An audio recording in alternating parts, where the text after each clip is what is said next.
भारत भूषण, नोएडा। बाबा जी कोटि कोटि प्रणाम। आपके वात्सांशी जीर्णानि यथा विहाय के 3 प्रवचनों ने बहुत स्पष्टता दी, लेकिन उनके कारण कुछ ऐसे प्रश्न उत्पन्न हो गए जिसकी स्पष्टता अभी हो नहीं रही।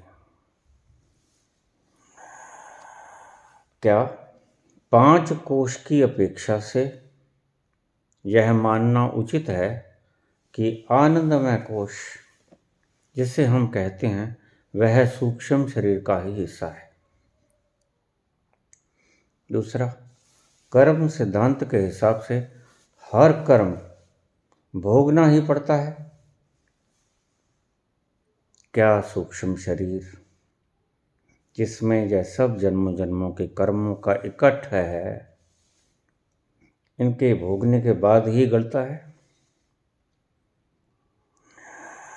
अगर ऐसा ही है तो कर्म भोगने में फिर जन्मों जन्म लग जाएंगे और नए कर्म, शुभ या अशुभ, बांधते ही रहेंगे, अंतहीन श्रृंखला की तरह।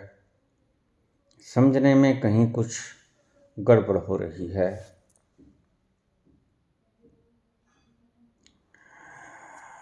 दर्शनाभिलाषी, भारत भूषण, नोएडा।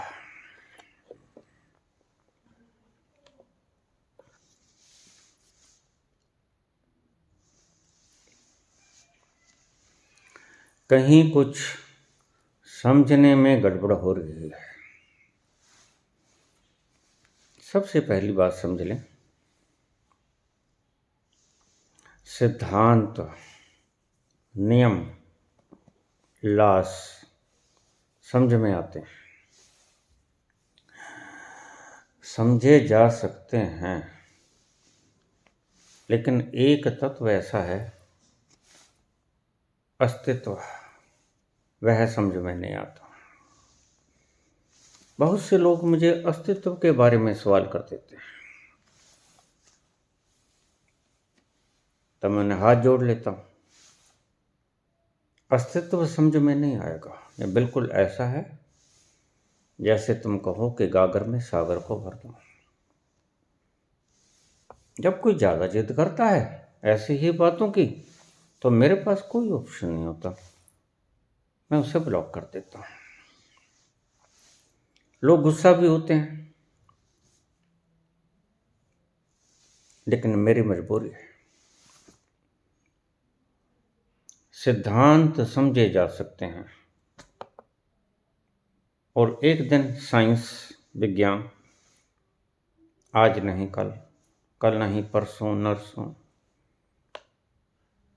सभी सिद्धांतों को समझ ले तो कोई बड़ी बात नहीं, लेकिन समझ आएंगे सिद्धांत, नियम, लॉस। एक चीज फिर भी अछूती रह जाएगी जो समझ में नहीं आती, अस्तित्व। अस्तित्व के बारे में कोई सवाल ना पूछे। अस्तित्व के बारे में पूछना बिल्कुल ऐसा है कि मेरे गागर में सागर भर दो। मेरे पास ऐसा कोई फार्मूला है नहीं।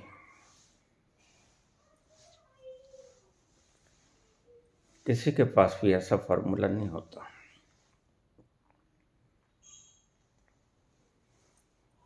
पूछा कि क्या आनंदमय कोश सूक्ष्म शरीर का ही हिस्सा है? देखिए, याद रखना मेरी उन बातों को। अभी ताजा ताजा 3 प्रवचन गए। देही मैं कहता हूं सूक्ष्म शरीर को। इस देही के भीतर ही सारे वासनाएं,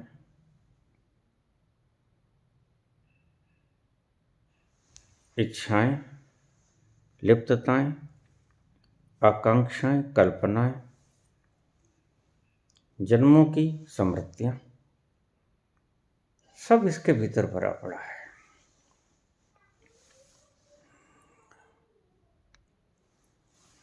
पांच कोश हैं। अन्नमय कोश अन्न से बनता है। प्राणमय कोश प्राणों से बनता है। मनोमय कोश मन से बनता है। विज्ञानमय कोश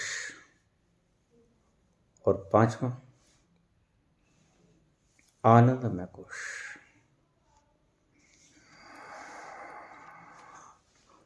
आनंदमय कोश के ऊपर आकर ज्ञानी उतरते हैं।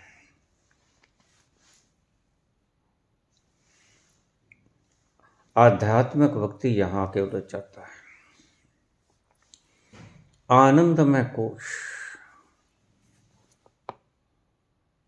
लोग कहते हैं ये साउल है या आत्मा है। नहीं, आनंदानुभूति, आनंदा अनुभूति जहां एकत्रित होती है वह है आनंदमय कोश। ध्यान से समझना, बहुत गहरा फर्क मिलेगा तुम्हें। जैसे एक बल्ब जग रहा है, बल्ब से दूर बैठे हो तो उस रोशनी में तुम पढ़ सकते हो, और बल्ब के करीब तुम बल्ब को हाथ लगाओगे तो तुम्हारा हाथ जल भी सकता है। वह इतना हीटेड होता है, उस रोशनी के कारण देता है वो रोशनी। लेकिन बल्ब का बाहर का कांच गर्म हो जाता है, और तुम अगर कहो कि रोशनी गर्म होती है तो ये गलत है। यहां फर्क पड़ जाता है। मनोमय कोश, प्राणमय कोश, अन्नमय कोश, विज्ञानमय कोश, ये चार तो ठीक है। पांचवा आनंदमय कोश। आनंदमय कोश बिल्कुल वैसे है जैसे बल्ब जगता हो। बल्ब की रोशनी में सब कुछ पढ़ सकते हो, आप करीब जाके भी पढ़ सकते हो, लेकिन अगर छुओगे उसे तो वह गर्म होगा, आपका हाथ जल भी सकता है।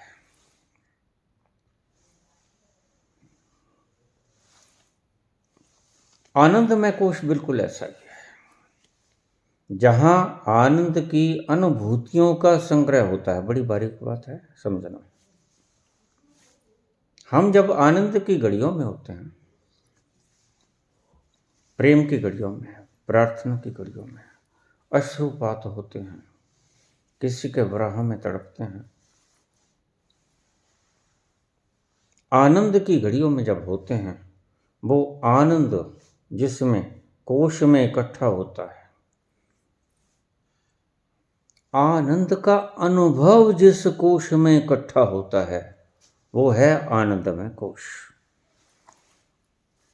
जहां अन्न इकट्ठा होता है वो अन्नमय कोश। प्राण इकट्ठे हैं, प्राणमय कोश। मन इकट्ठा है, मनोमय कोश। जहां युक्तियां इकट्ठी हैं, विज्ञानमय कोश। और जहां आनंद की अनुभूति इकट्ठी है वो आनंदमय कोश।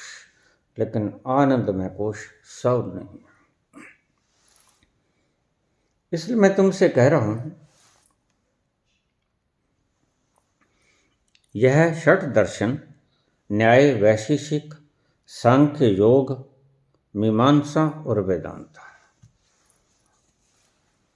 कोई बड़ी बात नहीं है। आने वाले संत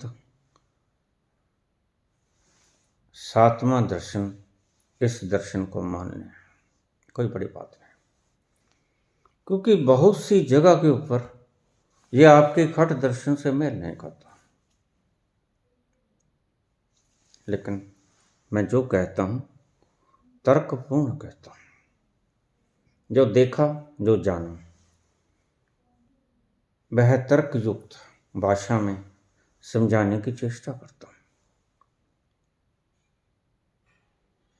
कोई बड़ी बात नहीं कि सातवां दर्शन मेरे दर्शन को मान लिया जाए, क्योंकि बहुत जगह के ऊपर ये थोड़ा सा भिन्न मालूम पड़ेगा। प्राणमय कोश, जिसको आम भाषा में आनंदमय कोश, जिसको आम भाषा में साउल कहा जाता है, लेकिन वो साउल नहीं। साउल के बिल्कुल करीब होने के कारण उसकी जो आनंद की जो अनुभूति होती है इकट्ठी, कर्मों की तरह जो इकट्ठा होता है, वह आनंदमय कोश है। इसलिए साउल से इसका कुछ लेना देना नहीं। एग्जिस्टेंस परमात्मा तत्व से इसका कुछ लेना देना नहीं, यह अलग है।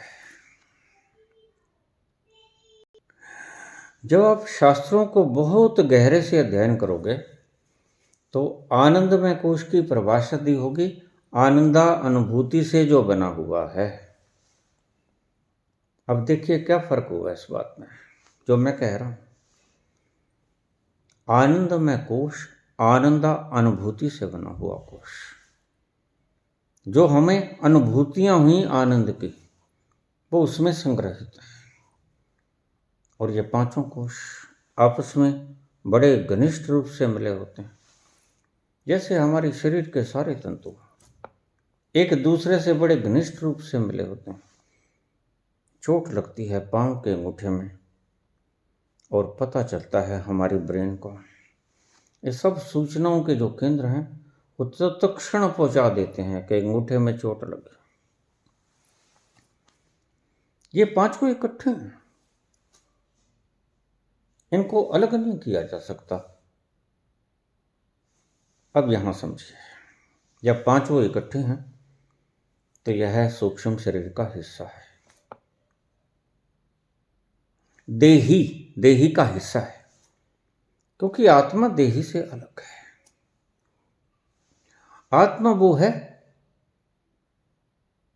जो इन सबको देखती है, सभी कोशों को, अन्नमय कोश, मनोमय कोश, विज्ञानमय कोश, आनंदमय कोश।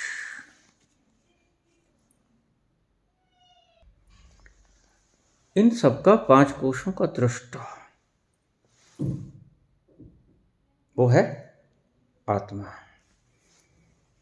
अगर तुम आत्मा को, साउल को इन पांच कोशों में गिन लोगे, आनंदमय कोश में अगर तुम साउल को गिन लोगे तो गड़बड़ हो जाएगा।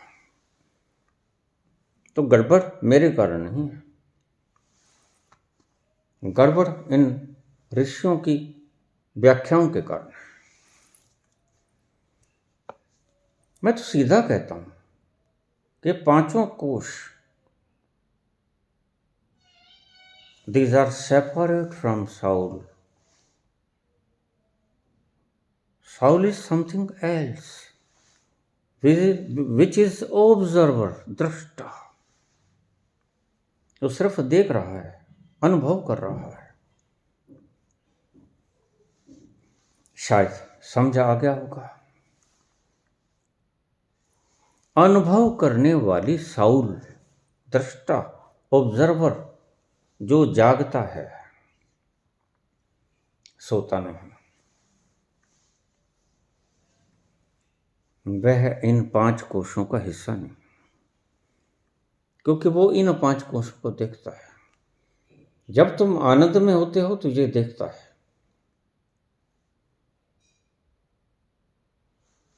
देखने वाला और वो जो आनंद की अनुभूति होती है, वो जहां जिस कोश में संग्रहित होती है उसे आनंदमय कोश कहते हैं।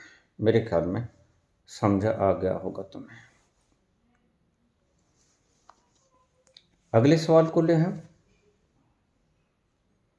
ये आप ठीक से समझ लें, आगे भी काम आएगा। अन्न, प्राण, मन, विज्ञान और आनंद, ये पांच चीजें मैंने बनाई।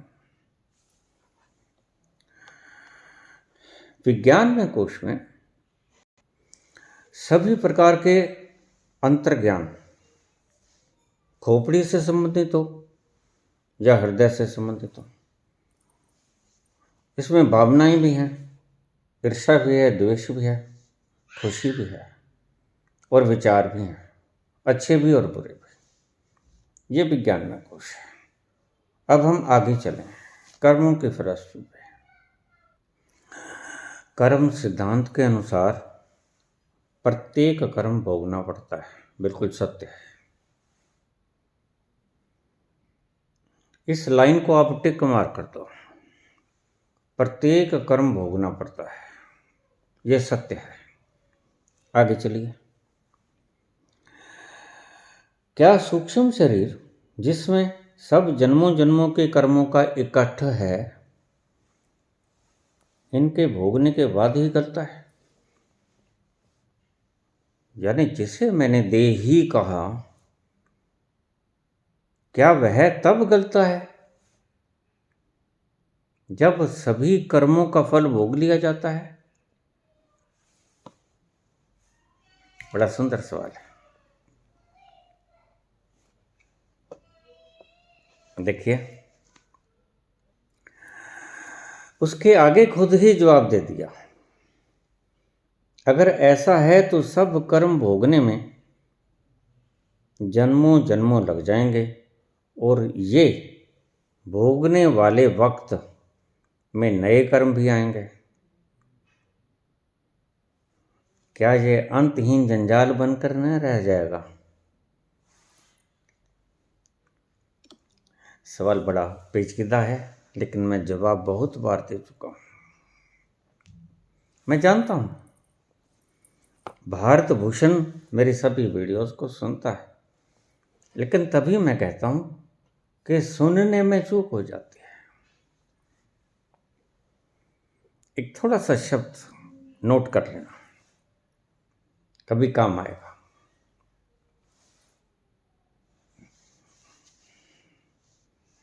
शिष्य बनना नहीं पड़ता, शिष्य वह है जो सर्व स्वीकार करने के बाद बन जाता है, नेचुरली बन जाता है, सहज बन जाता है। शिष्य बनने की चेष्टा मत करना, शिष्य तुम बन ही जाओगे जब तुम्हें हर चीज की सहज स्वीकृति होने लगेगी। जो होता है वह ठीक होता है, खोपड़ी से नहीं मानना। जो होता है ठीक होता है, अनुभव से जो जाना जाता है, उसके बाद ही व्यक्ति शिष्य बनता है। और तुम समझते हो कि शिष्य बनो, सब बात को मानो, तो मानने से शिष्य हो जाओगे? नहीं। जो मान मान के जान लेता है कि जो करता है परमात्मा करता है, उस जानने के बाद शिष्यत्व फलीभूत होता है। ऐसे ही महावीर ने श्रावक कहा। तुम सुनते तो हो, लेकिन ऐसा भी हो सकता है कि तुम श्रावक ना हो। सुनने के बाद अगर प्रश्न उठता है तो तुम श्रावक नहीं हो। श्रावक होना अभी शेष है, इसमें कोई पश्चाताप की बात नहीं है, कुछ गलत नहीं है। बस इतना है, कभी और चलना होगा। श्रावक जिस दिन बन गए, शिष्य जिस दिन बन गए, उसकी एक पहचान है। जैसे ज्ञानी का लक्षण होता है,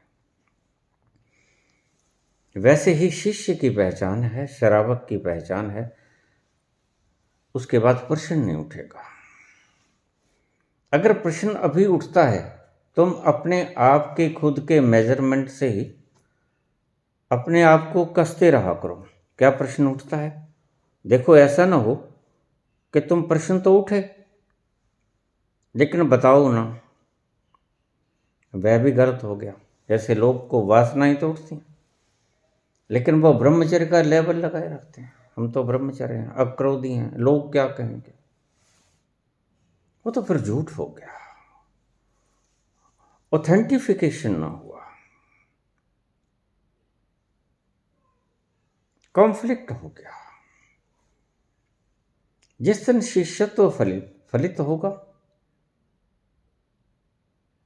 श्रावक फलीभूत होगा भीतर से, उसकी पहचान बता रहा हूं, कस लेना सिर्फ, हीन भावना से मत भरना। उस दिन भीतर से प्रश्न नहीं उठेगा, भीतर से नहीं उठेगा। दबाने की कोई आवश्यकता नहीं, अगर प्रश्न आए तो पूछ लो। लेकिन प्रश्न वो पूछना जो नियमों से संबंधित है। मैंने पहले भी बताया था, नियमों को समझा जा सकता है, अस्तित्व को समझा नहीं जा सकता। इसको गोल्डन शब्द में लिख के रख लेना अपने पास, अपने कमरे में रख लेना लिख के। लोग मुझे अस्तित्व के बारे में सवाल पूछते हैं और फिर जब बहुत समझाने की चेष्टा करता हूँ, वो मानते नहीं, जवाब देते ही चले जाते हैं। तो मेरे पास कोई ऑप्शन नहीं, भाई सुनते जाओ। ऐसे प्रश्न करना मेरे पास वर्जित है। मैंने और भी बहुत कुछ बोलना है, वक्त कम है। ऊट पटांग सवालों के जवाब देता रहा तो तुम्हारे ये प्रश्न आने वाली जनरेशन के लिए घातक सिद्ध होंगे। क्यों? उनका समय तुम खा जाओगे। इसलिए मेरी करबद्ध प्रार्थना है, ऐसा प्रश्न मत पूछना जो तुम्हारे जी का जंजाल ना हो। संसारिक सवाल भी तुम्हारे जी का जंजाल बन सकते हैं। तुम इतने कर्जदार हो कि लोग तुम्हें तंग करते हैं, वो प्रश्न मुझसे मत पूछना। वो संसारिक प्रश्न तुम्हारे जी का जंजाल है। कोई घाटा पड़ गया, कोई फैक्ट्री को आग लगी। प्रश्न पूछना आध्यात्म से संबंधित, जैसे ये प्रश्न पूछा भारतभूषण ने, क्या ये कोश सूक्ष्म शरीर का हिस्सा है या कर्मों की फिलॉसफी? ये प्रश्न है, जवाब देने योग्य है। तो प्रश्न तब पूछना जब जी का जंजाल बन जाए, दिमाग उलझ जाए, सॉल्व ना कर सके। गुरु की आवश्यकता वहीं होती है। वह उलझी हुई गांठ के धागे को उलझन से निकाल के स्ट्रेट कर देगा। ये लो धागा।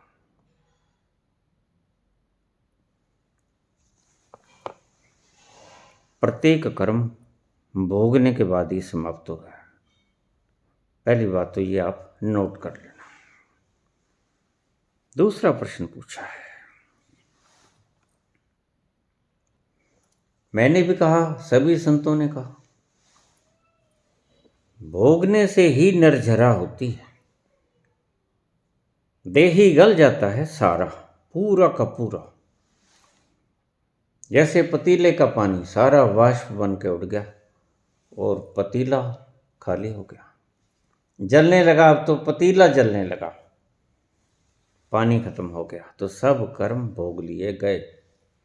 देही गल गया, और जब देही गल गया तो तुम पारदर्शी हो जाओगे। पारदर्शी हो जाओगे तो स्वयं को जान सकने की क्षमता हो जाएगी।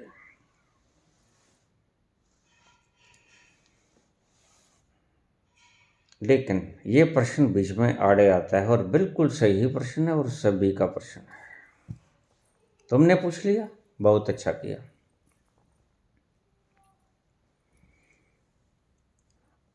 अगर गलने तक इंतजार किया जाए देही का, सभी कर्मों को जो पिछले कर्म हैं भोग कर ही समाप्त होंगे। देही के गलने का, सूक्ष्म शरीर के गलने का इंतजार किया जाए तो उस गलने की प्रोसेस में जो नए कर्म होंगे, क्या वो हमें नहीं बांध लेंगे? बस यही गुरु का काम है।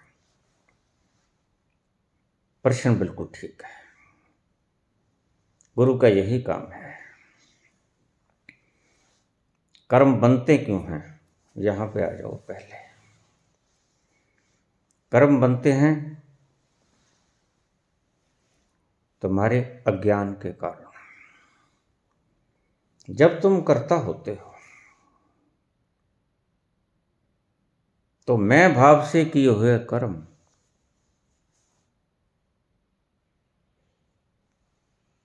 तुम्हारे कर्म बनते हैं जो तुम्हें बांध देते हैं। जब तुम अकर्ता होते हो तो जो भी तुम कर्म करोगे वो तुम्हें बांधेंगे ना। ये कैसे संभव है? दो तरीके से संभव है। एक तो सतोरी की झलक देख लो। सबसे पहला, जब तुम सतोरी की झलक देख लोगे, ये बाबा नानक ने 17.5 साल की उम्र में सतोरी की झलक देखी और 36 साल की उम्र में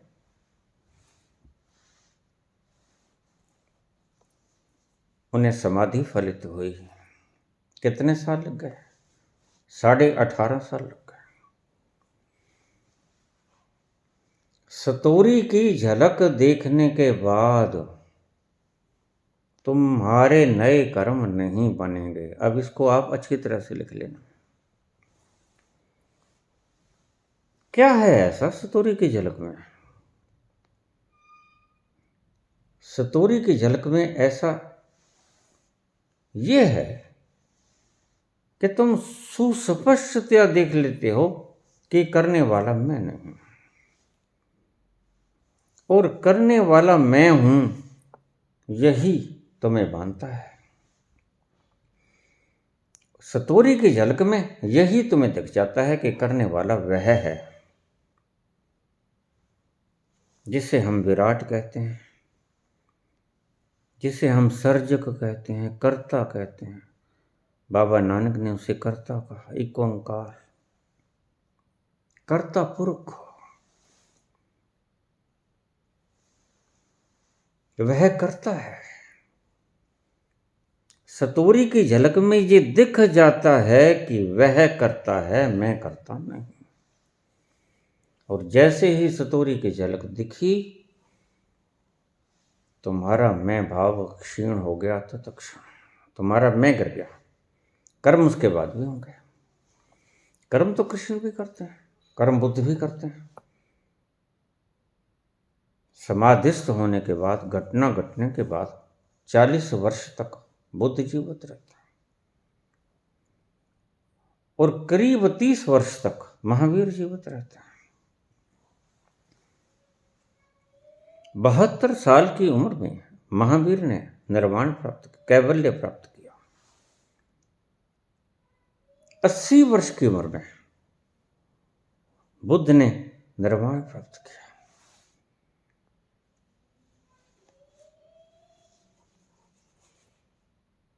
समाधि की घटना के बाद 40 साल जिए बुद्ध और करीब 30-32 साल तक जिए महावीर। नानक भी 36 वर्ष की उम्र में समाधिस्थ हुए। 70 वर्ष की उम्र में 34 वर्ष तक जीवित रहे। यह जो समाधिस्थ होने के बाद का वक्त है, उसमें कर्म तो होते ही है। और सही पूछो तो वही कर्म हम लिखते हैं। संत जब पहुंचता है उसके बाद उसने क्या किया। मूर्ख लोग होते हैं जो पहले की बात पूछते हैं। मुझे आ जाते हैं प्रश्न, बाबा उससे पहले आप क्या करते थे? मैंने कहा उससे पहले तो मैं आवारागर्दी किया करता था। हाँ, बिल्कुल आवारागर्दी किया।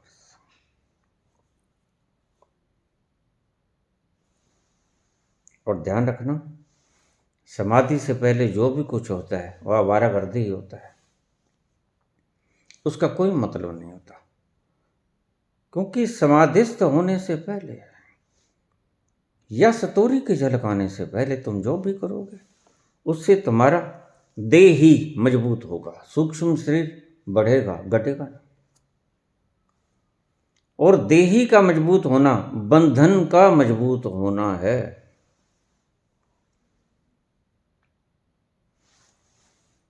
दो तरीके हैं।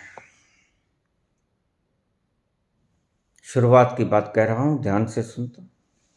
या तो सतोरी की झलक दिख जाए, जो करता है वह करता है, तो तुम्हारे जो कर्म बनेंगे उसमें कर्ता भाव न होने के कारण वो कर्म संग्रहित नहीं होंगे, वो देही को बढ़ाएंगे नहीं, तो नए कर्म नहीं बनेंगे। तो भारत भूषण ने यही प्रश्न पूछा कि नए कर्म होते रहेंगे, पुराने भुगतते रहेंगे, नए होते रहेंगे, जुड़ते रहेंगे, घटते रहेंगे, फिर तो कभी भी, ये तो अंतहीन जाल हो गया। बिल्कुल ठीक है, लेकिन अंतहीन जाल नहीं होगा जब नए कर्म बनने बंद हो गए। कब? सतोरी की झलक के बाद। दूसरा, तुम सही शिष्य बन जाओ, श्रावक बन जाओ। घटना बड़ी प्यारी है, गहरी है। मैंने जो पहले इसका जिक्र किया, शिष्यत्व का और श्रावक का, वो यूं ही नहीं किया, उसका कारण था। मुझे पता था मुझे आगे ये काम पड़ेगा। जब तुम सुनते हो, कभी दत्तात्रेय बीच में फंस जाते हैं, कभी कबीर फंस जाते हैं, कभी नानक फंस जाते हैं, वो चले गए, कभी कृष्ण फंस जाते हैं।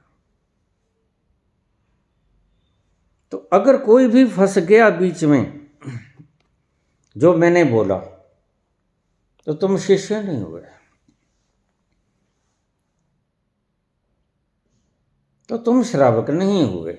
महावीर बोलते हैं, बीच में फंस जाते हैं कृष्ण, तो तुम श्रावक नहीं हुए। नानक बोलते हैं, तुम्हारे दिमाग में चलता है दत्तात्रेय या शंकर या कृष्ण, तो तुम शिष्य नहीं हुए। और शिष्य का ना होना, श्रावक का ना होना बंधन का कारण है। फिर तुम जो भी सुनोगे वो तुम्हारे लिए गांठ बन जाएगा, मजबूत हो जाएगा। और सूचनाएं इकट्ठी हुई, देही और बढ़ा, सूक्ष्म शरीर और बढ़ा, गांठ और ज्यादा मजबूत हो गई। सुनना ऐसा होना चाहिए जो तुम्हें मुक्त कर जाए। सुनना ऐसा होना चाहिए जो तुम्हारे भ्रमों को खत्म कर दे, तोड़ दे। और बहुत से भ्रम तुमने पाल रखे हैं, वो सहज भ्रम तो तुम तोड़ देते हो। घर से बाहर निकलते वक्त दायां पैर बाहर नहीं निकालना है, बायां निकालना है, दायां निकालना है। ये सब तुम्हारे भ्रम है। तुम ये तो छोड़ दोगे बड़ी आसानी से, बड़ी आसानी से छोड़ दोगे। लेकिन बहुत सी ऐसी मान्यताएं हैं जो तुम्हारे जी का हिस्सा बन गई है, जीवन का हिस्सा बन गए। देवी देवता, भूत प्रेत,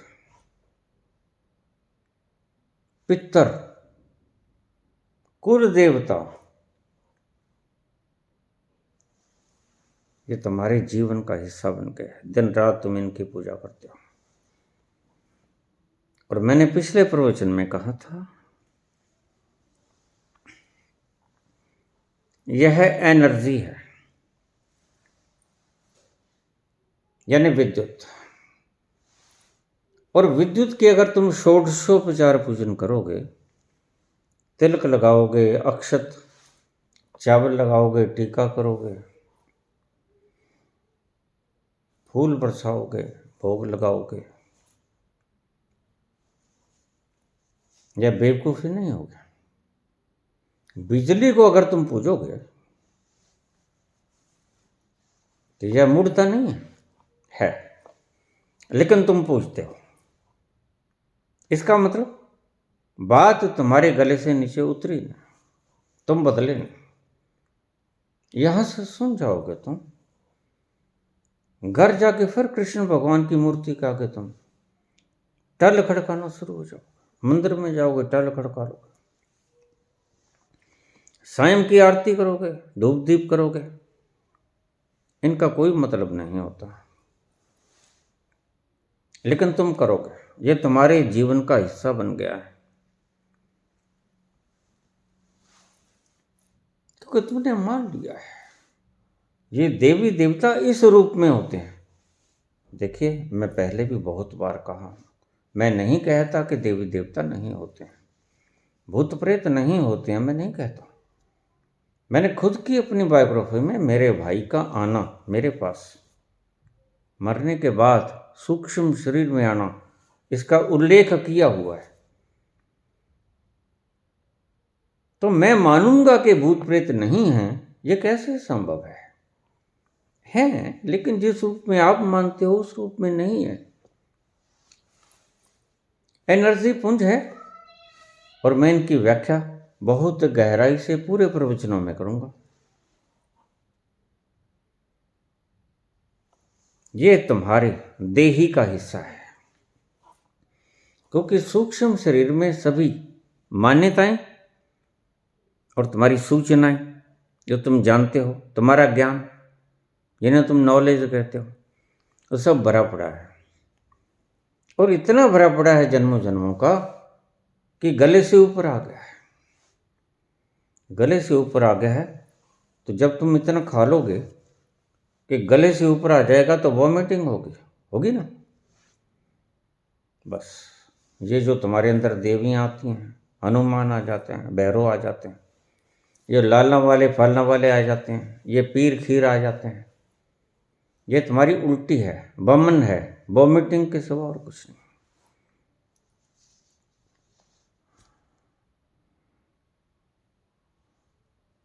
किसी को जिन्न घेर लेता है, किसी को भूत प्रेत चंडाल घेर लेता है,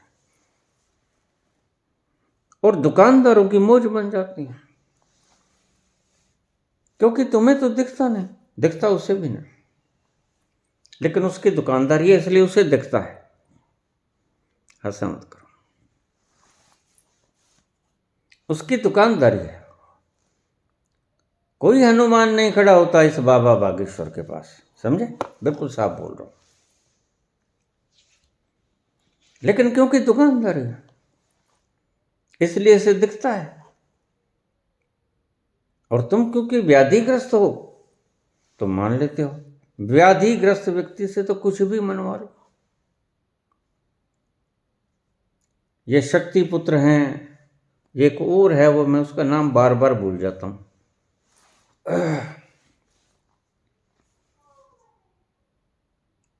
वो ऑर्डर करता है, हम ठुम पुम, वो गिर गई, वो मर गई, ले जाओ इसको। कहाँ ले जाओ भाई? कुछ नहीं दिखता इसको। मैंने बड़े गौर से अपनी अंतरात्मा में झांक के देखा है। जब ये ऐसे कलाकारी करता है ना, मैं देखता हूँ कुछ नहीं होता, इसे कुछ नहीं दिखता। थोथी कल्पना, कल्पना की सड़ांत होती है और कुछ नहीं होता।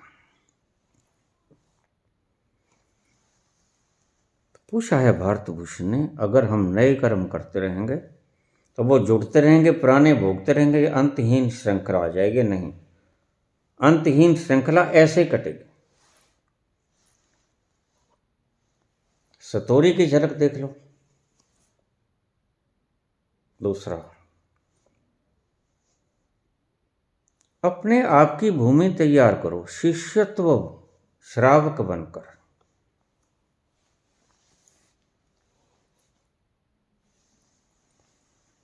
उसकी मर्जी का मानना, मतलब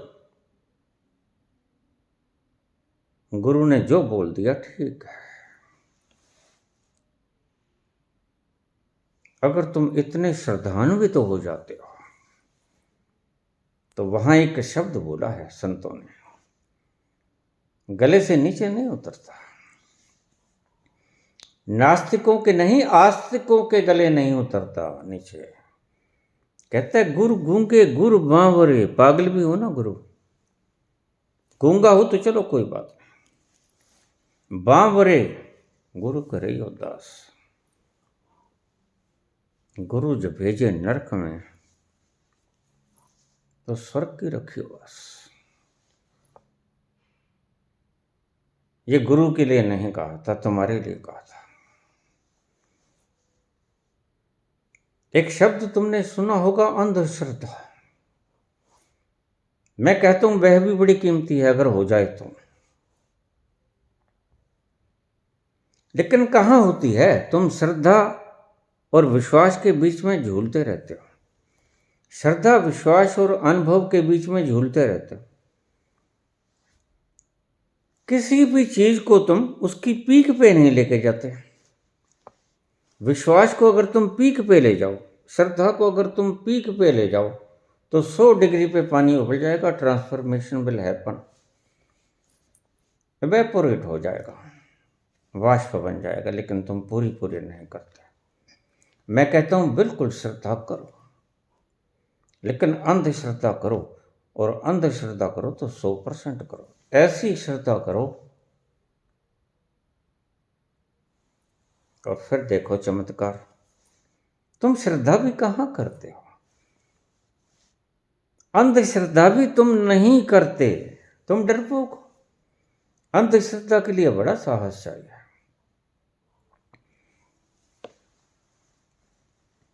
तुम कुनकुनी श्रद्धा के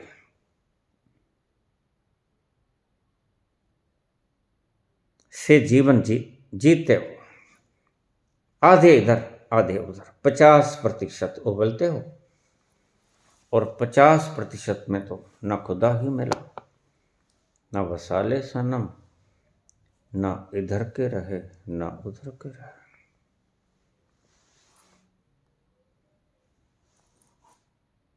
अंधश्रद्धा, अंधश्रद्धालु को निंदनीय शब्दों से, दृष्टि से देखा जाता है, लेकिन ये मूर्ख लोग हैं। अंधश्रद्धा बड़ी कीमती है। होती कहाँ है? होती नहीं है। तुम अंधश्रद्धा कहते हो उसको जो आंखें मीच के पीछे लग जाए, ठीक। मैं कहता हूं आंखें मीच के पीछे नहीं लगना, आंखें ही फोड़ लेनी है। बस ऐसी श्रद्धा कि तर्क उठे ही ना। अगर तर्क नहीं उठेगा तो खोपड़ी की ये चालाकियां समाप्त हो जाएंगी। अगर पूरी उठेगी अंधश्रद्धा तो सहस सियाणपा लख होवे तो एक न चले नाल। हजारों सियाणपों, लाखों सियाणपों तुम्हारे साथ नहीं चलेंगे।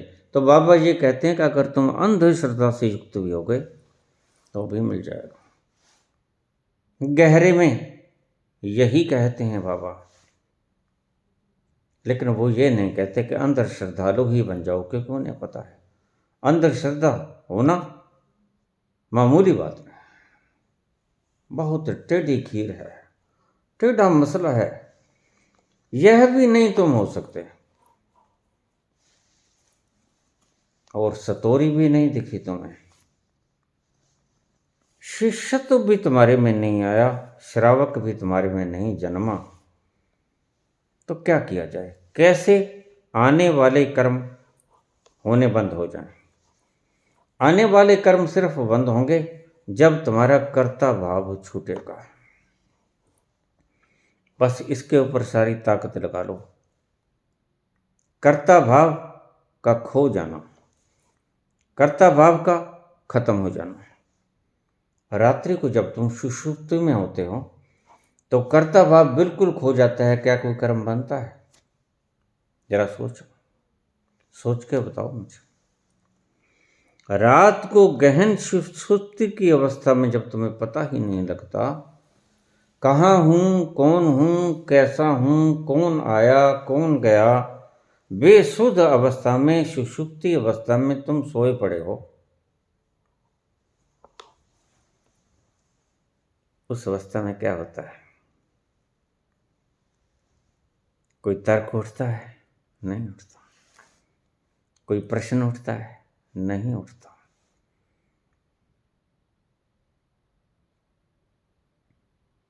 आनंद में जाना है तो नींद से सबक ले लो। नींद में प्रश्न नहीं उठता। जब तुम निष्प्रश्न हो जाओ, नींद में भय नहीं होता। अगर तुम मूल मंत्र को देखोगे तो तुम्हें बड़ी जबरदस्त हैरानी होगी। एक ओंकार नींद में एक ही होता है, तुम्हें पता ही नहीं कौन है। सतनाम कर्ता पुरुष। नींद में कोई करता है तुम्हें पता ही, तुमने छोड़ दिया उस कर्ता के ऊपर। नींद में तुम कर्ता नहीं होते, कर्ता कोई और होता है।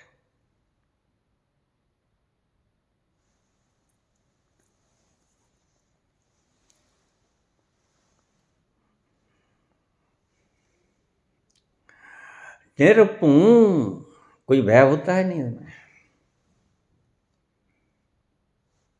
निर्विकार कोई विकार होता है नींद में। ब्रह्म ज्ञानी जैसे निर्विकार होते हो उस वक्त।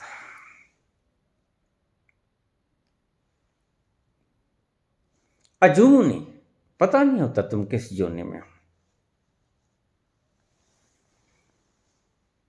सैपम खुद से ही प्रकाशित हो।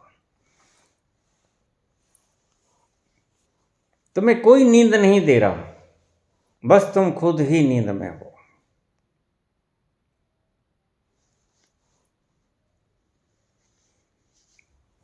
ये सभी समाधि के भी सूत्र हैं, ये सभी नींद के भी सूत्र हैं, लेकिन एक चीज दोनों में फर्क है। नींद में होती है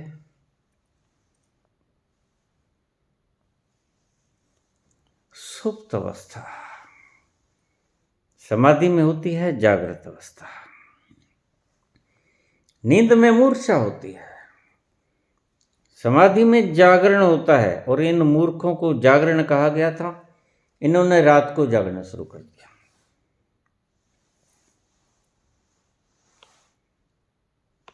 भगवान कृष्ण ने कहा जब सोता है संसार तो मेरा मुनि जागता है।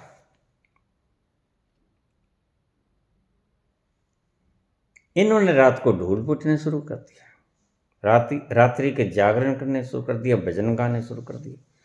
कब कहा उसने कि भजन गाता है? ये कहा उसने कि ढोल खड़काता है, वीणा बजाता है, मृदंग बजाता है, इको लगाता है, लोगों को सुनाता है। ये कहा क्या? सहज शब्द कहें कृष्ण। योगी जागता है जब तुम्हारा संसार सोता है, मेरा योगी जागता है। सिर्फ जागता है, ढोल नहीं बजाता, भजन नहीं गाता, माँ माँ बाबा हनुमान हनुमान कह के नहीं पुकारता। कोई बकवास नहीं करता। ये सब बकवास, तुम्हारी पुकार नहीं होती, बकवास होती है। और तुम्हारी बकवास से कोई नहीं आता। ये सब तुम्हारे पाखंड हैं, मान्यताएं हैं, गहरे प्रवेश कर गई हैं और तुम इन्हें धार्मिक कृत्य मानना शुरू कर दिए हो। धार्मिक कृत्य नहीं है, ये पाप है। तुम अपने से भी पाप कर रहे हो, दूसरों से भी पाप कर रहे हो।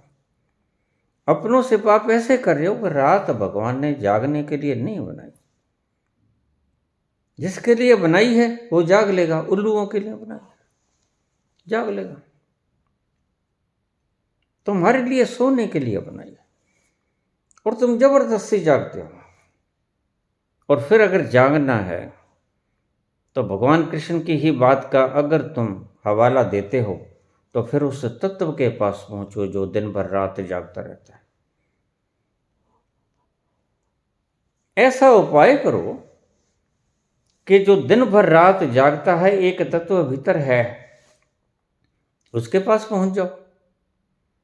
लेकिन तुम ये भी नहीं कर सकते, तुम्हारा मैं टूटता है तो मैं तो टूटेगा।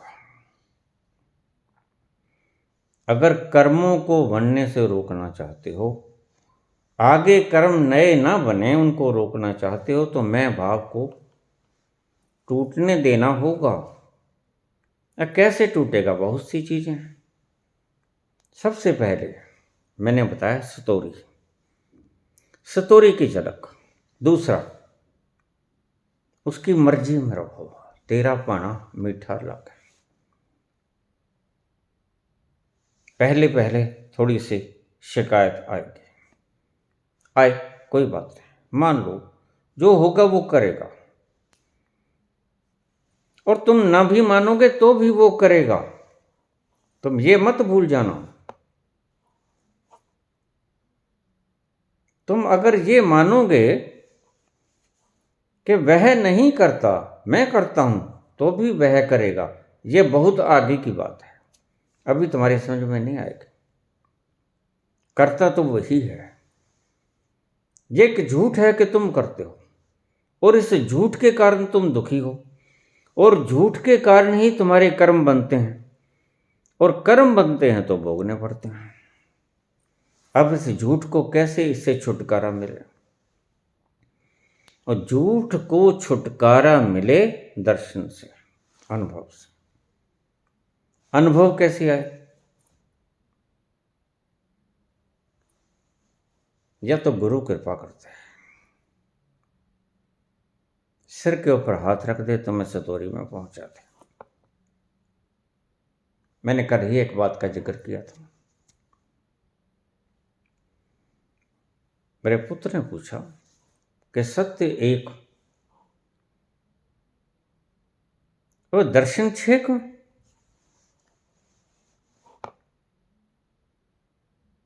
योग्य है, बचपन से मेरे पास है, सब सुनता है, साधना रत है। मैंने उसे दिखा दिया वह मुकाम, ये ले देख ले, करता वह है। लेकिन एक प्रश्न फिर रह गया, देख क्या वह करता है, बात खत्म हो गई। जिसे पता चल जाता है वह करता है, वह मौज में रहेगा, आनंद में रहेगा।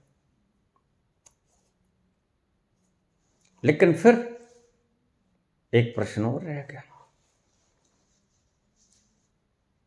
बाबा मुझे कह गए कि बुरा वक्त, विपत्ति काल शुरू हो गया। मैंने बोला भी है, और विपत्ति काल 10 दिन के बाद मेरा चूकना टूट गया। बहुत बड़ी बात होती है।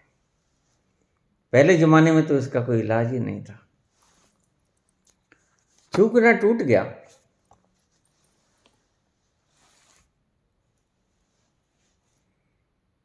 तो कल ही मुझे बेटा कहने लगा कि होके रहा ना वो। मैंने कहा हाँ, बिल्कुल होके रहा। तुम उसे रोक सके? मैंने कहा नहीं। क्यों? क्योंकि मैं जानता था, रोक तो सकता था, इस भ्रम में तो मत रहना, लेकिन मैंने रोका नहीं। जो वह करता है ठीक करता है, ये शब्द उसने अलग से कहे, और वह पागल नहीं था। लव से के ये शब्द, वह करता है, और जो करता है ठीक करता है, और तीसरा जो करता है भले के लिए करता है।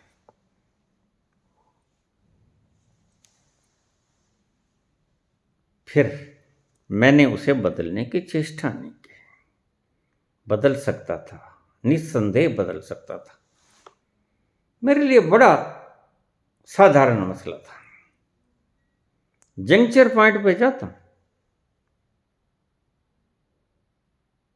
ठीक हो जाता।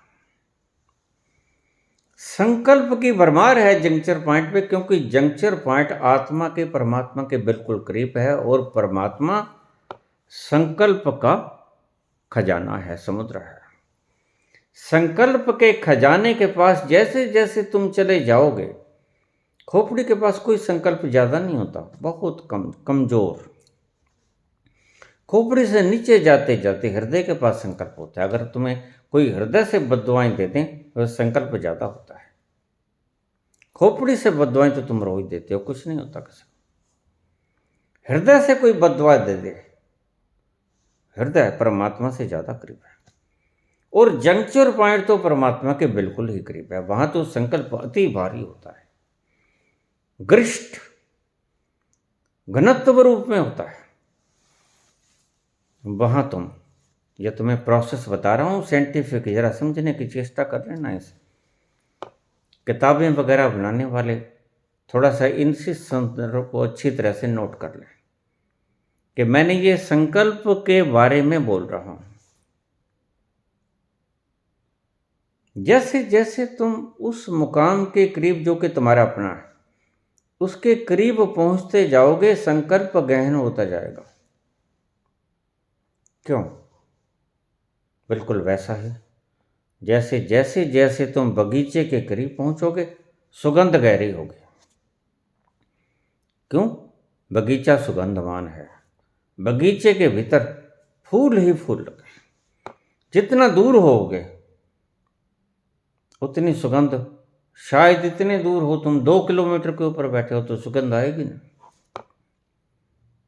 बिल्कुल उसके पास से सड़क के ऊपर से निकल गए तो सुगंध आएगी, तुम ठहर जाओगे। बड़ी भीनी भीनी सुंदर खुशबू है, थोड़ा ठहर जाते हैं, आनंदित है। और अगर तुम उस बगीचे के बीच में ही प्रवेश कर जाते हो तो फिर बाहर आने का मन भी नहीं करेगा। वह आनंद का सागर है, खुशबू का खजाना है, संकल्प का खजाना है। जैसे जैसे उसके करीब जाओगे संकल्प गहरा कर सकोगे।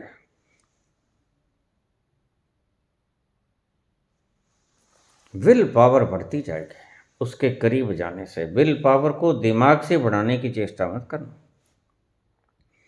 विल पावर बढ़ानी है तो धीरे धीरे अपने आप को उतारना अपने ही भीतर। विल पावर का खजाना, ओशन ऑफ विल पावर मौजूद है और उसके करीब जाओगे तो विल पावर घनी होती जाएगी। जैसे अगर तुम्हें बिल्कुल दिखाई नहीं पड़ता तो बल्ब के करीब ले जाओ जो तुमने पढ़ना है, ज़्यादा सुस्पष्ट हो जाएगा, दिख जाएगा। बल्ब से दूर पढ़ोगे तो शायद अल्फाज न पढ़े जाएं, बिल्कुल बल्ब के पास ले आए तो पढ़े जाएंगे बड़े आसानी से। संकल्प का खजाना हो तुम, या अस्तित्व कह लो, परमात्मा कह लो, नाम कुछ भी दे लो, या कोई धर्म अधर्म की बात नहीं हो रही। अल्लाह कह लो, ईसा कह लो, राम कह लो, कृष्ण कह लो, एक ही अस्तित्व का नाम है सब। कुछ भी चुन लो जो तुम्हें प्यारा लगता है, जो तुम्हें प्यारा लगता है वो चुन लो। लेकिन एक बात ध्यान में रखना, वह है संकल्प का खजाना, आनंद से भरा हुआ, सुगंधि से भरपूर, खुशहाली देता हुआ, मदहोशी से युक्त। तुम्हें खुमारी में धकेल देगा, पूरा ढक लेगा तुम्हें, तुम मद से युक्त हो जाओगे, आनंदमय हो जाओगे। संकल्प लेना है तो खोपड़ी में बैठ के संकल्प मत लेना, जो आजकल परंपराएं चली। लोग तो हिप्नोटाइज करके पीएलआर कर रहे हैं, पास्ट लाइफ रिग्रेशन।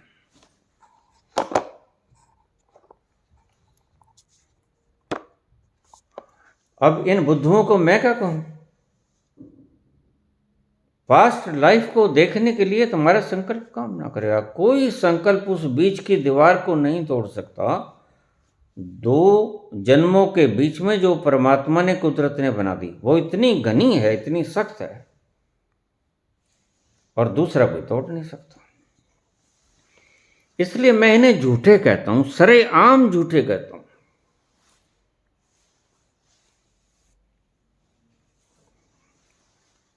एक संकल्प करने वाला व्यक्ति, पिछले जन्म में ले जाना व्यक्ति मेरे पल्ले पड़ गया। बाबा आप कहते हो कि संकल्प पिछले जन्म में नहीं जाया जा सकता। नहीं जाया जा सकता बिला शक, क्योंकि पिछले जन्म में व्यक्ति और नितांत गोपनीय है, वो नितांत गोपनीय है। वह तुम ही, उसकी चाबी तुम्हारे पास है। परमात्मा ने उस लॉकर की चाबी तुम्हारे पास रखी है, कोई दूसरा नहीं खोल सकता। और यहां मजाक बना रखा है लोगों ने। ये बीके वाले लोग पता नहीं कहां से सीख के आ जाते हैं। मेरे पास आ गया, मैंने कहा अच्छा बताओ मैं कौन था पिछले जन्म में। उस हरामी को पता था, उसने मेरा बायोग्राफी पढ़ा था, आप गांधी जी थे। मैंने कहा तू बकवास करता है, तूने बायोग्राफी पढ़ी है, अच्छा तू बता तू कौन था। खुद की तो वो झूठ बोल सकता है, थी तो वो झूठ। तीसरा आदमी कैसे बता सकता है कौन कहाँ था? जिसने खुद को देख लिया है वो बता सकता है कि मैं कौन। बुद्ध बता सकते हैं कि मैं कौन था, महावीर बता सकते हैं मैं कौन था, लेकिन चार्वाक मार्कस नहीं बता सकते मैं कौन था, क्योंकि वो उतरे ही नहीं भीतर। बाहर से कह सकते हैं कि पिछला जन्म होता ही नहीं। ये प्रोसेस बढ़िया है, शब्द बहुत बढ़िया है। जिस चीज में कष्ट न करना हो, आचार्यों की तरह कह दो, वो होता ही नहीं। परमात्मा भी नहीं होता, पिछला जन्म भी नहीं होता, एनलाइटनमेंट भी नहीं होता, कोई खुशी भी नहीं होती, दुख ही दुख होता है। तो फिर ये जीवन जी क्यों रहे हो तुम?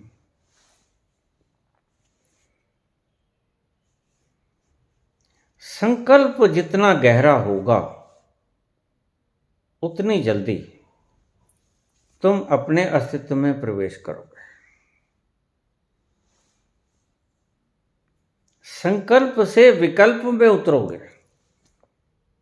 तुमने सुना होगा पहले सविकल्प समाधि लगती है, सॉरी संकल्प, फिर सविकल्प समाधि लगती है, पहले संकल्प समाधि लगती है। वहां संकल्प नहीं होता, शुरू होगा संकल्प से, जाओगे विकल्प में। विकल्प का मतलब है जहां संकल्प पूर्ण हुआ, उससे आगे कोई संकल्प बचा नहीं। संकल्प का जहां चरम आ गया, संकल्प का जहां दी एंड हुआ, उससे बड़ा कोई संकल्प नहीं। परमात्मा से बड़ा किसी का संकल्प कोई होता नहीं। इसलिए कहते हैं परमात्मा ने संकल्प किया, एको अहम बहुश्यामी, और हो गया। सृष्टि ऐसे ही उत्पन्न हुई। खैर ये मान्यताएं हैं, लेकिन है वो संकल्प का रूप, इसमें कोई शक नहीं। और तुम अगर उसके करीब पहुंचोगे, अपने भीतर उतर के पहुंचा जाएगा, बाहर कहीं नहीं है वो। अपने ही भीतर उतरना पड़ेगा और उसके लिए बहुत शक्ति की अनिवार्यता हो। इसलिए मैं रोज कहता हूं शक्ति को बचाओ, शक्ति को बचाओ। मुर्दा ना तो अपने पिछले जन्म में जा सकता है, ना आनंद को प्राप्त कर सकता है। मुर्दे के लिए सब बेकार है, कुछ भी नहीं कर सकता, कुछ पा नहीं सकता। कर्मों को, आने वाले कर्मों को कैसे रोका जाए कि नए कर्म ना बने, प्रश्न यहां अड़ गया था कि भारत भूषण का। उसको मैं खोलने का उपाय बता रहा हूं तुम्हें। सबसे पहला, सतोरी की झलक देख लो। दूसरा, इस योग्य हो जाओ कि शिष्य हो जाओ। जो गुरु कहता है ठीक, बुद्धि से वो समझा नहीं जाता और बुद्धि को छोड़ दो। बुद्धि बीच बीच में कलोल करेगी, बाधा डालेगी।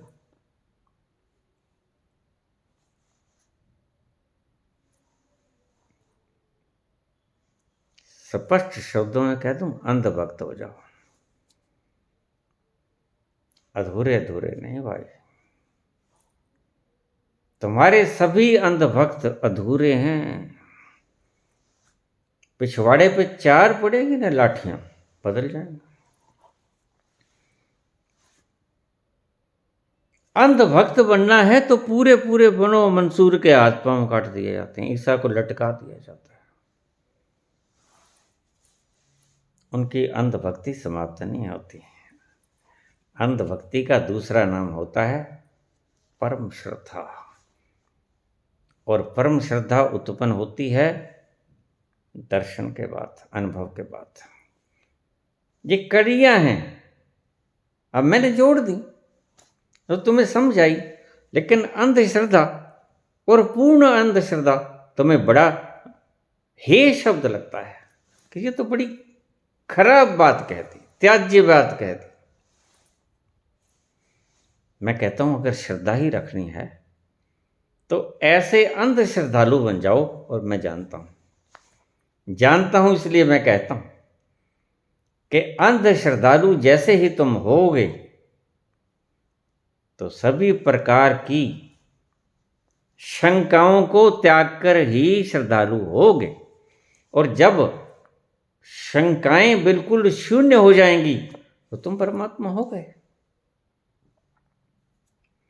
शंकाओं का शून्य हो जाना तुम्हारा परमात्मा हो जाना है। परमात्मा में कोई शंका नहीं होती, इसलिए वो परम संकल्पवान है। जरा भी शंका आ जाती परमात्मा के मन में, जब उसने कहा, सोचा एको अहम भूष्यामि, तो शंका जीरो थी, जीरो। संकल्प था 100%। तो मैं तुम्हें कहता हूं तुम अंधश्रद्धा भी 100% कर लो। शब्द उल्टे प्रयोग कर रहा हूं, बात वही कह रहा हूं।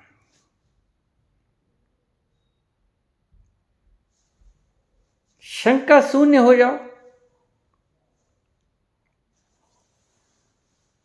श्रद्धा से ही पहुंचना है, विश्वास से ही पहुंचना है। तो मैं कहता हूं 100% करो जो करो। विश्वास करो तो 100%, श्रद्धा करो तो 100%। लेकिन यही तुम कर नहीं सकोगे। तुम कोई भी काम करो, मैं तुम्हें कहता हूं वो 100% करो। पाप भी अगर कोई व्यक्ति 100% कंडेंसेशन से करता है, संकल्प से करता है, तो पाप नहीं होता, वह पुण्य हो जाता है। ये बातें थोड़ी गहरी हैं, तुम्हारी समझ में नहीं आएंगी। तुम इतना ही समझ लो कि सतोरी की झलक देख लो, अपने आप को योग्य बना लो, अपनी भूमि को योग्य बना लो बीज बोने के। बीज तो वह बो देगा, वृक्ष भी बन जाएगा, फल भी लग जाएगा।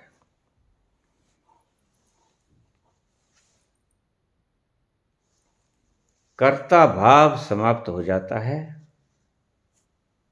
जब तुम्हारी श्रद्धा पूर्ण हो जाती है। श्रद्धा पूर्ण होने का मतलब शंका शून्य। शंका 0 हो जाती है, श्रद्धा 100 हो जाती है। वहां नया कर्म नहीं बनेगा। गुरु की शरण में चले जाओ तैयार होके। देखिए, अगर कोई गटर कहे कि यह घी जो है मेरे में उल्टा दो, तो गुरु इतना पागल नहीं होता। गुरु समझदार है, उसे पता है गटर के काम नहीं आएगा यह, और घी भी खराब हो जाएगा। इसमें कोई कृपणता नहीं है। लेकिन गटर के अंदर घी को फेंकना घी की बर्बादी है, बस इतना वो जानता है। बहुत से लोग मुझे कह देते हैं, बाबा मेरे सिर पे हाथ रखो तो मैं रख देता हूं, होगा कुछ नहीं, पहले कह देता हूं।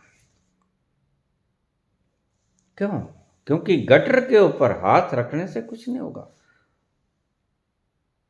तुम में प्राप्त करने की वो भावना ही नहीं है। तुम तो किसी से आशीर्वाद भी नहीं लेते, पूरा पूरा झुकते भी नहीं। अगर तुम्हें झुकना ही आ जाए तो आशीर्वाद ना मिल जाए तुम्हें। झुकना ही तो तुम्हें आता नहीं। गर्दन में गुल्ला फंसा रहता है तुम्हारे, झुकते कहां? दंडवत भी हो जाओ तो गर्दन का गुल्ला नहीं निकलता, पीठ का गुल्ला नहीं निकलता। पीठ सीधी रहती है, स्ट्रेट। और तुम्हें सिखाया भी यही जाता है, योग के अंदर सिखाया जाता है कि पीठ को स्ट्रेट रखना। मैं सदा कहता हूं पीठ को स्ट्रेट मत रखना, रिलैक्स रखना। जैसे होती है झुकती है, झुक जाने दो। ये स्ट्रेट विटेट कुछ नहीं, ना कुंडली जगी, और कुंडली जगेगी तो स्ट्रेट देख के ऊपर नहीं जाएगी। वो इतनी महान शक्ति है, वो चली ही जाएगी। अगर झुके भी होगे तो भी चली जाएगी, अगर स्ट्रेट भी बैठे होगे तो भी। वो काहे कष्ट देना है शरीर को? तो जैसे भी बैठना है आराम से बैठ जाओ, सुखपूर्वक बैठ जाओ। अब हम विषय पे आ जाएं। अगर नए कर्म बनते रहे, पिछले हम भोगते रहे, तो फिर ये अंतहीन जंजाल ये खत्म कैसे होगा? खत्म होगा नए कर्म बनना बंद हो जाए, भोगना तो नहीं बंद होगा, क्योंकि प्रारब्ध जो यहां तक आ गया वो तो तुम्हें भोगना ही पड़ेगा, ये तो बंद नहीं किए जा सकते। नए कर्मों को बनने से रोका जा सकता है। कैसे? समर्पण से, उसकी शरणागति। बार बार भगवान कृष्ण कहते हैं मेरी शरण में आ जाओ। क्यों कहते हैं? शरण में चला गया तो नए कर्म बनने बंद हो जाएंगे, फिर तुम नहीं करोगे, वह करेगा। बाबा कहते हैं तेरा पाना मीठा लागे, जो तुद पावे सोई पलिकार। क्यों कहते हैं? कि जो तुम करते हो मुझे मंजूर है, उससे मैं कर्म नहीं बनता, कर्ता भाव से कर्म बनता है। उसके भाने में रहकर अगर तुम जिंदा रहना शुरू हो जाओ, कर्म करना शुरू हो जाओ, तो कर्म नए नहीं बनेंगे। उसकी रजा में रहना शुरू कर दो। राजी हैं हम उसी में जिसमें तेरी रजा है।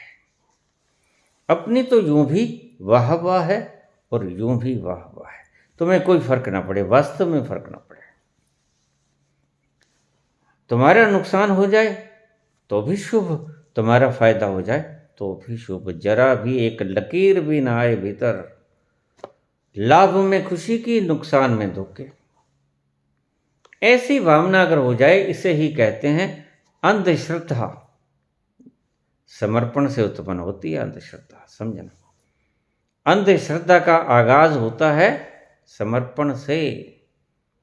समर्पण के बिना अंधश्रद्धा उत्पन्न नहीं होती।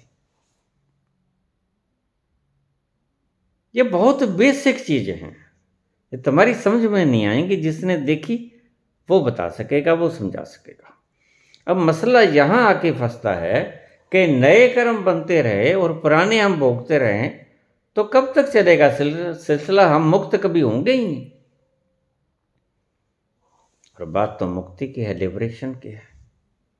नहीं तुम मुक्त हो जाओगे। पुराने कर्मों को भोगने से तो हम नहीं रोक सकते, वो तो भोगने ही पड़ेंगे। नए कर्मों को बनने से हम रोक सकते हैं। तुम्हें 2-3 उपाय मैंने बतला दिए। सतोरी की झलक देख लो। इस योग्य हो जाओ, शिष्य बन जाओ, श्रावक बन जाओ, श्रोता बन जाओ, संशयहीन हो जाओ। तुम्हारे भीतर किसी प्रकार की कोई संदेह ना उठे, संदेह शून्य हो जाओ। वह जो करता है उसके करने में 100% राजी हो जाओ, हृदय से, भीतर से। अगर ये कर सकते हो तो नए कर्म बनने बंद हो जाएंगे। तुम जियो, उसकी मर्जी में जियो, उसकी नाव में चढ़ जाओ, पतवार उसको दे दो कि तू चला, और जिधर ले जाए, और भटकाए तो भटक जाओ, वो पहुंचाए तो पहुंच ही जाओ। उसकी मर्जी से अगर तुम उसकी नाव में सवार हो जाओ, पतवार उसके हाथ में दे दो, तो नए कर्म बनने बंद हो जाएंगे। तुम कुछ नहीं करोगे, क्योंकि पतवार उसके हाथ में। तो नाव जिधर जाती है तुम्हारी मर्जी से नहीं जाती, पर उसकी मर्जी से जाती है, पतवार उसके हाथ में है। पतवार के बिना ही मेरी नाव चल रही है, पतवार के बिना ही मेरी नाव चल रही है। हैरान है जमाना मंजिल भी मिल रही है, हैरान है जमाना मंजिल भी मिल रही है। करता नहीं मैं कुछ भी, सब काम हो रहा है। मेरा आपकी कृपा से सब काम हो रहा है। करते हो तुम कन्हैया, करते हो तुम कन्हैया, मेरा नाम हो रहा है। मेरा आपकी कृपा से सब काम हो रहा है। तुम साथ हो जो मेरे, किस चीज की कमी है। तुम साथ हो जो मेरे, किस चीज की कमी है। किसी और चीज की अब दरकार ही नहीं है। तेरे साथ में गुलाम अब, तेरे साथ में गुलाम अब गुलफाम हो रहा है। तेरे साथ में गुलाम अब गुलफाम हो रहा है। करते हो तुम कन्हैया, करते हो तुम कन्हैया, मेरा नाम हो रहा है। मेरा आपकी आपकी आपकी कृपा से